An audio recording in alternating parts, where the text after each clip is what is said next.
이 세상에 완벽한 사람은 없습니다.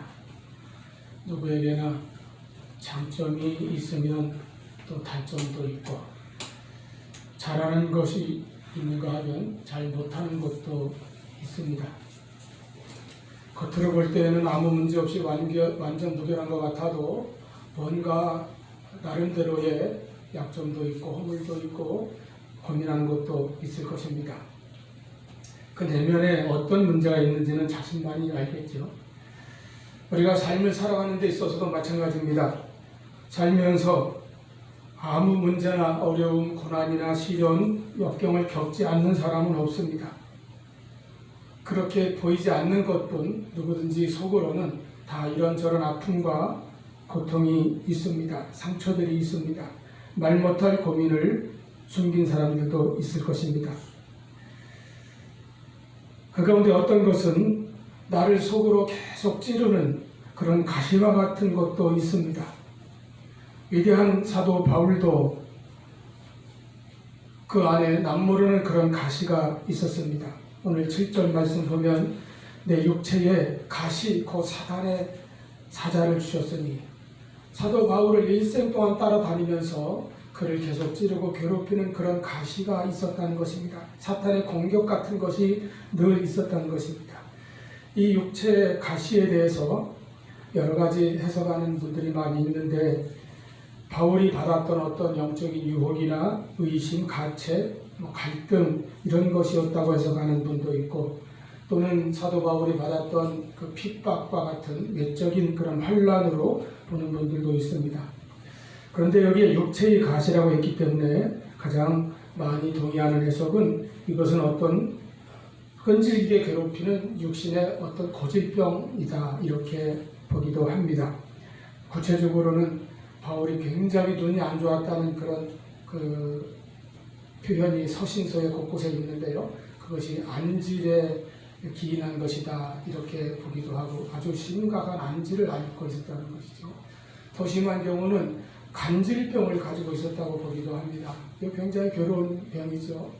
사람들 앞에서라도 갑자기 발작을 하고 쓰러지고 이렇게 격려 일으키고 하면 얼마나 그것이 곤란하겠습니까? 그리고 얼마나 고통스럽겠습니까?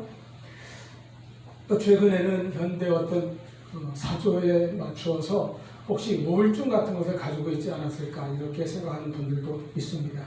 구체적인 것은 우리가 알 수 없습니다. 성경에 그저 육체의 가시, 이렇게 바울 자신이 표현을 했기 때문에 그런 어떤 고질병이든 무엇이든 평생 그를 자우지간 괴롭히는 그 무엇이 있었다는 것입니다. 그를 찌르고 그를 아프게 하고 괴롭게 하는 그런 어떤 것이 늘 따라다녔다는 것입니다. 생각해보면 이런 가시와 같은 것이 우리에게도 있을 수 있습니다.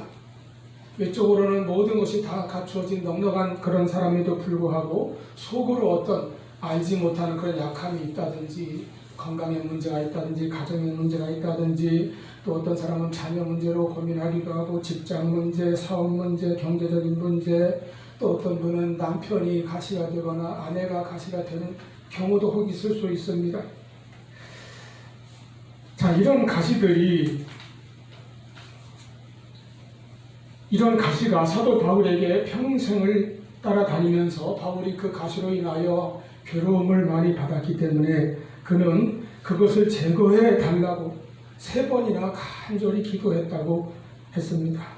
사도 바울 같은 분이 3번 기도할 정도면 우리가 잠깐 앉았다 기도하는 그런 정도의 기도를 말하는 것은 아닐 것입니다. 정말 겟세마네 동산의 예수님처럼 땀이 피와 같이 그렇게 흘릴 만큼 아주 간절한 기도, 절실한 기도, 정말 힘을 다한 그런 사력을 다한 필사적인 기도를 3차례 했다는 것입니다. 어쩌면 40일 금식을 3번 하지 않았을까 하는 생각을 할 정도로 그렇게 간절히 기도를 했을 것입니다. 그런데 하나님께서는 그런 3차례의 기도에도 불구하고 그 가시를 없애주시지 않았다고 했습니다. 그래서 바울은 평생 그것을 몸에 지니고 살았습니다. 그것이 무엇이 되었든지 간에 사도가 여러 사람들 앞에서 복음을 전하고 담대하게 복음을 전하고 다른 사람들은 손 얹어 안수하고 기도하면 병이 낫고 수많은 이적을 행하는 그런 사도인데 자기 자신은 자기 몸의 가시를 해결하지 못하고 자기 문제를 없애지 못하고 평생 안고 살게 되었다는 것입니다. 여러분, 우리가 생각할 것은 기도는 우리가 하지만 모든 응답은 하나님께 있는 것입니다. 하나님께서 하나님의 뜻대로 주권적으로 역사하시는 것입니다. 그런데 그 하나님의 뜻은 언제나 선하시고 온전하십니다. 로마서 12장에서 말씀과 같이 하나님의 뜻은 언제나 기뻐하시고 온전하시고 선하십니다. 우리에게 더욱 필요하고 유익한 것으로 하나님께서는 늘 응답하시는 것입니다. 그러기에 사도 바울도 자기가 기도한 그대로는 응답을 받지 못했지만은 그러나 그로 인하여 더 큰 은혜를 깨닫게 되었고 체험하게 되었다고 고백하였습니다. 하나님의 응답은 분명히 언제나 우리에게 가장 좋은 것입니다. 이때 바울이 깨닫게 된 것은 그 가시 속에 자기 인생을 괴롭게 하고 힘들게 하고 고통을 안겨주는 그 고난 속에도 하나님의 섭리와 은혜가 있었다고 하는 것입니다. 여러분, 우리에게도 어떤 고난이 있을 때에, 고난이 찾아올 때에 그 고난이 단순히 나를 아프고 괴롭게 하기 위해서만 나에게 작용하는 것이 아니라 그 안에 감추어진 하나님의 섭리와 하나님의 은혜를 깨닫는 그런 역사가 있기를 바랍니다. 그렇다면 고난도 우리에게 은혜가 되고 축복이 되는 것입니다. 고난은 분명히 아픈 것인데 어떻게 고난이 우리에게 은혜가 되고 축복이 됩니까? 첫째는 그 고난으로 인하여 내가 더욱 기도하게 되기 때문입니다. 사도 바울도 이 고난의 가시로 인하여 3번이나, 물론 바울이 늘 기도 생활하는 분이었지요. 그렇지만 더욱 특별하게 애써서 3번 하나님 앞에 부르짖고 간구하고 매달렸다고 하였습니다. 우리에게도 어떤 고난이 닥쳐오게 되면은 그 고난 때문에 우리가 기도하게 될 것입니다. 멀리 있던 기도의 자리로 나아가게 되고 그동안 부르지 않았던 하나님의 이름을 정말 간절히 부르게 됩니다. 그럴 때에 그 고난은 우리에게 오히려 축복이 될 것입니다. 그러므로 여러분, 고난의 가시가 나를 찌를 때에는 그것으로 인하여 원망하거나 불평하거나 어떤 사람을 탓하거나 환경을 향하여 불평하지 말고 오직 하나님을 향하여 기도하실 수 있기를 바랍니다. 야고보서 5장 13절 말씀은 우리 성도들이 살아가면서 정말로 마음에 깊이 새기고 실천해야 될 금과 옥조와 같은 말씀입니다. 너희 중에 고난당한 자가 있느냐? 그는 기도할 것이요. 너희 중에 기뻐하는 자가 있느냐? 그는 찬송할 것입니다. 우리가 기쁜 일, 좋은 일 있을 때는 하나님께 감사하고 찬송을 부릅니다. 그런데 우리에게 고난이 있을 때는 하나님 앞에 기도할 수 있는 그런 믿음의 성도들 되시기를 바랍니다. 기도는 모든 하나님의 역사와 치유와 회복과 축복의 통로가 되는 것이기에 우리를 기도의 자리로 인도하는 것이 바로 우리의 육체의 가시라고 한다면 그때 그 가시는 나에게 하나님의 큰 은혜가 될 것입니다. 바울은 이렇게 자기 가시로 인하여 기도하는 중에 한 가지 깨달은 것이 있습니다. 하나님이 이 가시를 나에게 허락하신 것은 나를 자만하지 않게 하시기 위함이다. 내가 받은 계시가 너무 크므로 7절 말씀 보면은 여러 계시를 받은 것이 지극히 크므로 너무 자만하지 않게 하시려고 내 육체의 가시 곧 사탄의 사자를 주셨으니 이는 나를 쳐서 너무 자만하지 않게 하려 하시니라. 2번씩이나 나를 자만하지 않게 하시려고 이 가시를 주셨다고 바울은 말씀하고 있습니다.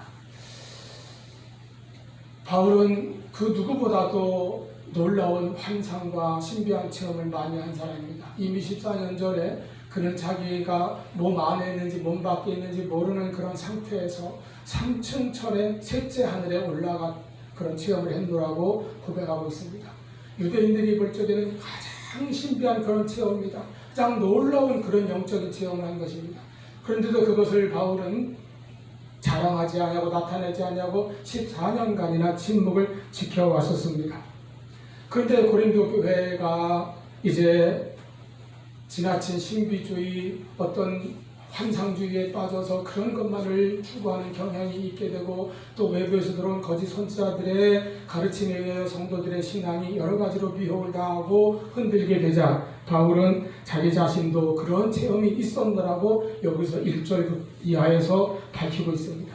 그러면서 이것을 마치 다른 사람 제3자 이야기를 하는 것처럼 그런 화법을 사용해서, 그런 표현을 사용해서 이렇게 표현을 하고 있습니다. 그만큼 조심스럽다는 것이죠. 이것이 나의 영적인 체험이 자랑이 되지 않게 하기 위해서 그렇게 애를 썼다는 것입니다. 그것은 무엇입니까? 자기 몸에 가시를 통하여 하나님께서 깨닫게 하신 것이 있는데, 그것은 자만하지 말라는 것이에요. 무엇을 가지고도 자만하지 말라. 육신의 자랑거리를 가지고도, 그것이 무슨 학벌이든 실력이든 재능이든 사회적 지위, 신분이든 어떤 명예이든 자랑하지 말라.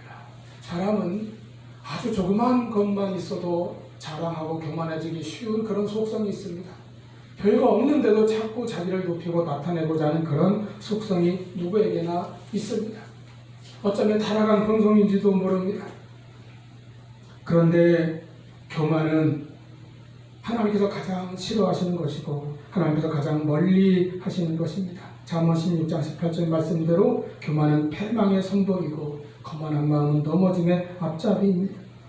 그 교만에서 돌이키게 하는 것은 바로 우리를 쳐서 자고하지 않게 하시는 하나님이 주시는 가시일 수가 있습니다. 때때로 우리가 이런 가시의 찔림으로 더 겸손해지고 더 낮아져서 하나님께 간구하고 하나님께 나아가게 되는 그런 영적인 은혜를 회복하게 되는 것입니다. 그렇게 함으로써 그 교만이 주는 패망과 넘어짐에서 우리를 건지시고 더 큰 은혜와 축복을 누리게 하시려는 것입니다. 그러므로 고난이 있을 때는 기도하시고, 기도하면서 이 고난이 내게 닥쳐온 하나님의 섭리와 하나님의 뜻을 발견할 수 있는 은혜가 우리에게 있기를 바랍니다. 두 번째로, 사도 바울이 이 육체의 가시로 인하여 받게 된 은혜, 깨닫게 된 하나님의 뜻이 있습니다. 그것은 그가 간절히 기도하였을 때에 하나님께서 이렇게 응답하셨습니다. 내 은혜가 내게 족하도다. 내 은혜가 내게 족하도다. 바울은 가시를 제거해달라고, 가시를 빼달라고, 이 문제를 나에게서 떠나게 해달라고 또는 해결해달라고 부르짖고 매달렸습니다. 그런데 하나님께서 어떻게 응답하셨습니까? 즉시 그 가시를 제거해 주신 것이 아니라, 아마 당시 고린도 교인들이나 오늘날 많은 그리스도인들이나 듣고 싶어하는 그런 간증은 그런 것이 아닐까 생각합니다. 내가 이런 문제 때문에 기도했더니 즉시 응답받고 즉시 해결이 되었습니다. 얼마나 듣기가 좋습니까? 그런데 여기에서 바울의 기도에 대해 하나님께서 말씀하신 것은 내 은혜가 내게 족하도다, 이렇게 응답하셨다는 것입니다. 여러분, 우리가 어떤 가시로 인해서 기도할 때에 그 가시가 제거되는 것도 물론 은혜이죠. 그런데 때로 하나님께서 그 가시를 그대로 주심으로써 오히려 더 큰 은혜와 복을 주시는 때도 있습니다. 모든 것이 하나님이 주시는 은혜요, 족한 은혜인 것을 우리가 믿고 확신해야 할 것입니다. 그래서 우리가 기도할 때 받는 모든 것은 하나님의 응답입니다. 내가 간구한 대로 그대로 받든지 다른 것으로 주시든지 하나님께서 주시는 것이 나에게 가장 유익하고 좋은 응답인 것을 우리가 다시 한번 마음에 기억하시기를 바랍니다. 가시를 나에게 그대로 주시는 것이 하나님께서 허락하신 족한 은혜였습니다. 그것이 나에게 계속 있는 것이 나에게 오히려 유익함으로 하나님께서 남겨주신 것임을 우리가 깨달아야 합니다. 내 은혜가 내게 족하구나. 지금 받은 모든 것이 하나님께서 주신 족한 은혜라는 것입니다. 은혜가 무엇입니까? 내 삶 속에 하나님께서 항상 나와 함께 하시는 것입니다. 그렇다고 한다면 나를 찌르는 가시도, 또는 나로 하여금 눈물을 흘리게 하는 그 어떤 아픔이나 고통, 괴로움도, 어떤 고난일지라도 그것으로 인하여 우리를 하나님께 더 가까이 나가게 하고 엎드려 기도하게 하고 회개하게 하고 겸손을 배우게 하고 하나님께 매달리고 사모하게 할 때 모든 것이 내게 주신 족한 하나님의 은혜임을 우리가 깨달아야 할 것입니다. 우리가 어떤 문제가 나에게 닥쳐왔을 때에 기도하는 것이 가장 중요합니다. 그때 하나님께서는 내가 간구한 대로 그대로 들어주시든지 아니면 내가 알지 못했던 다른 방법으로 응답하시든지 반드시 하나님께서는 역사하시고 가장 좋은 것으로 응답하시는데 그 모든 것이 족한 하나님의 은혜라는 것입니다. 내 은혜가 내게 족하다. 중귀한 그리스도인이 이 일생에 가시를 가지고 살았다고 합니다. 사도 바울과 같이 몸에 가시가 있었다는 거예요. 그것이 어떤 병인지 또는 그가 늘 겪게 되는 어떤 괴로운 문제였는지는 잘 모르겠습니다만은 가시가 있었대요. 그래서 그것을 인해 하나님 앞에 간절히 금식하고 때로 철회하며 정말 부르짖고 기도했습니다. 눈물로 하나님 앞에 매달렸습니다. 하나님, 이 문제를 나에게서 떠나게 주옵소서. 이 문제를 고쳐 주옵소서. 그러나 그 문제는 그를 떠나지 않았다는 거예요. 고통 중에 시달리며 살다가 어느 날 하나님 앞에 기도하다가 잠이 들었는데 꿈을 꿨습니다. 그가 꿈에 배를 타고 큰 강을 건너가는데 배가 가는 앞길에 커다란 바위가 솟아올라 있어서 가로막습니다. 그래서 배가 앞으로 나갈 수 없게 되었다는 거예요. 그는 배 안에서 무릎을 꿇고 기도했습니다. 하나님, 이 바위돌을 옮겨 주시옵소서. 그래야 배가 지나가지 않겠습니까? 그때 하나님께서 그에게 이런 질문을 던지셨습니다. 사랑하는 아들아, 내가 이 바위돌을 옮겨줄까? 아니면 그 강물이 넘쳐서 그 바위로 넘어가게 할까?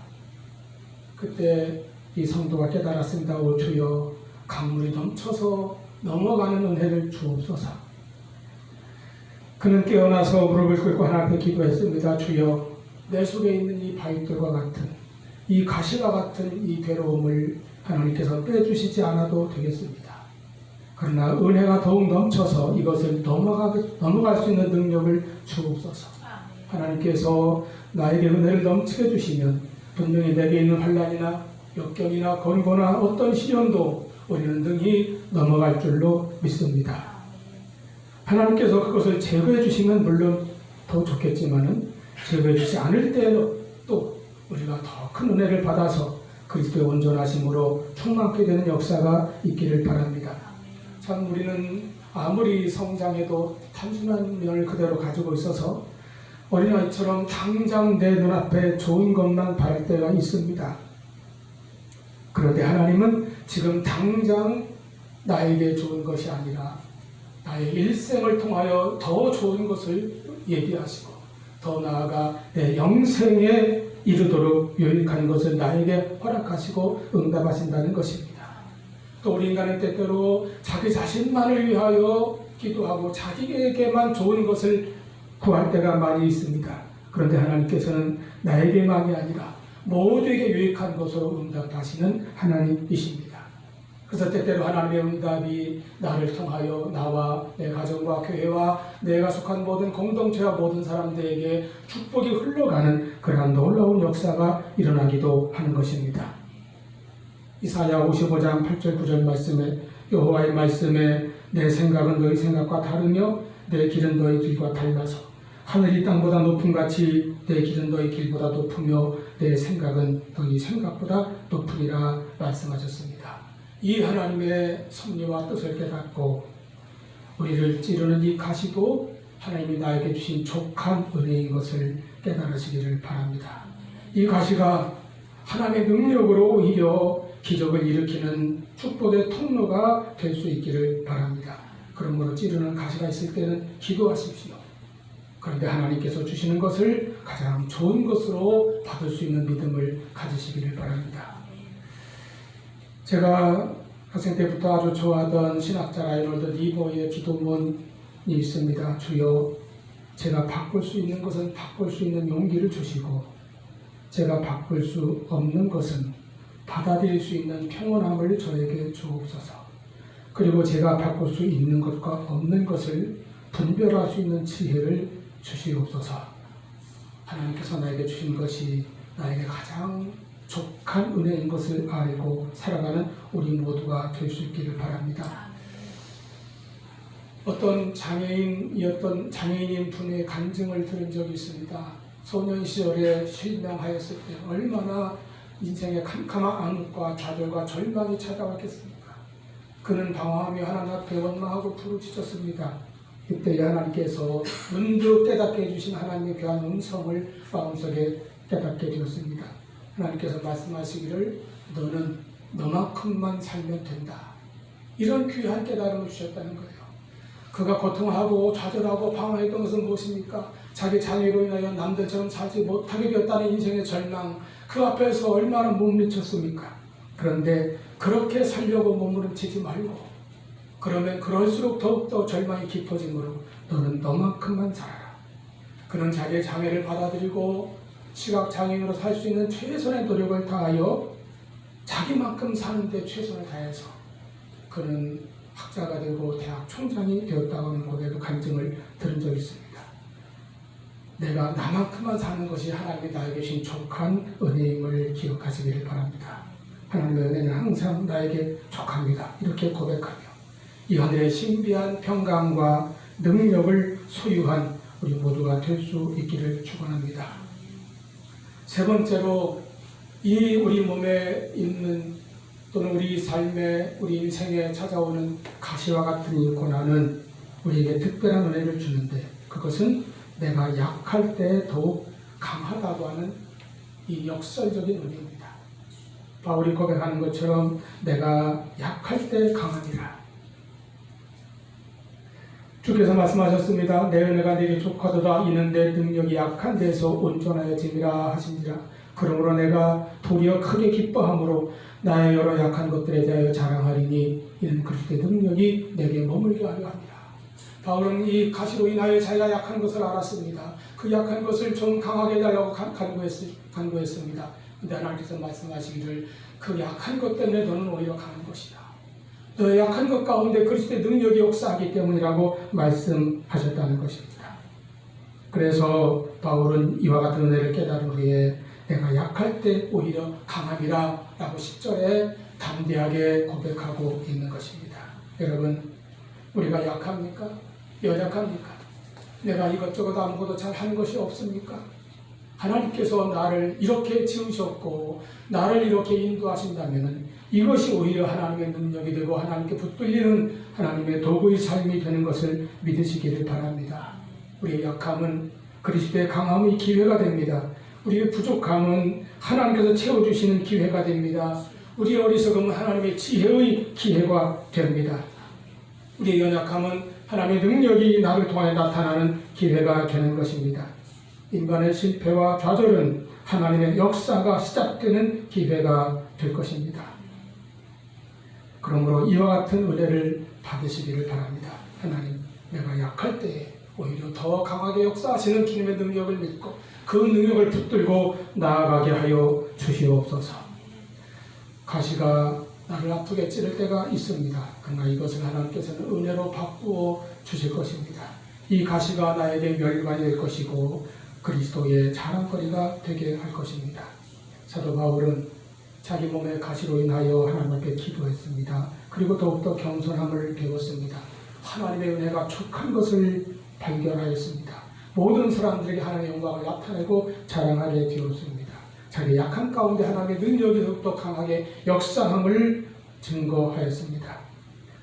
사랑하는 모든 성도 여러분, 우리 생애 가운데 어떤 가시가 꼭 찌른다 할지라도 낙심하지 마시고 끊임없이 하나님께 기도드려 더 큰 은혜를 받으시기를 바랍니다. 하나님께서 우리에게 주시는 족한 은혜 가운데 늘 거하시기를 바랍니다.